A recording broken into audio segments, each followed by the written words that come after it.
Hello सबैलाई नमस्ते। म चाहिँ अहिले तमरकगढको यो बाटोको अनुगमनमा छौँ।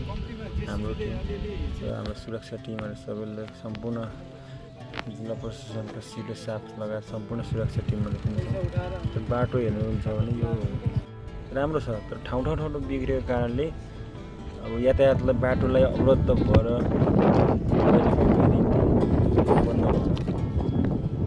पुलहरू बनाउनलाई दम काम चाहिँ सुरु भइरहेछ।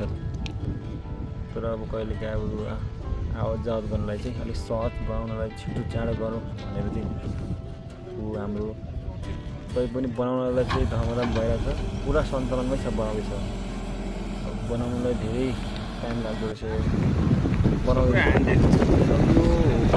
कहाँ भने चौसे हो यो पुरै तलदेखि बजाए पुरा समतल सतह थियो, पुरा पाएको थियो। तर सारको कारणले सबै भयो।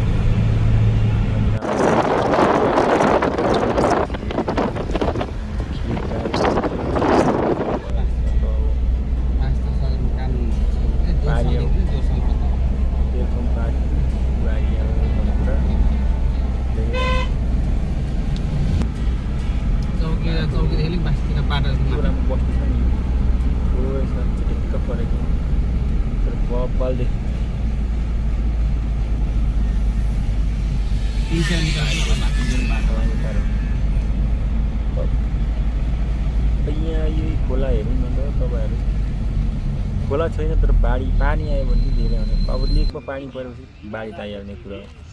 अब बाढी आउँछ नि त, बगरमा मकै टन्न छ।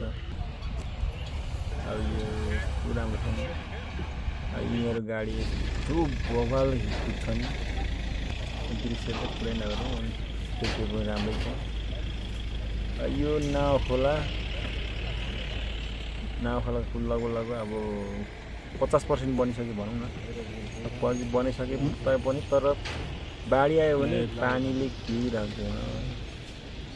अब यहाँबाट यहाँ गाडी तर्नलाई पनि धेरै गाह्रो छ। गयो हेर्नुहोस् तपाईँहरू, गाडी अहिले त यस्तो गाह्रो छ। पानी पऱ्यो भने कस्तो होला? पानी पऱ्यो भने त त्यो गाडी यस्तो बवाल अहिले तल हम्मे नै छ। पानी सानो हेर्दाखेरि तर कहिले आधीले त्यस्तै हो। छरितो ट्रान्सफर तान्नुलाई धेरै सजिलो छ। पुल बनिसकेपछि यहाँबाट धेरै सजिलो छ। बाटो त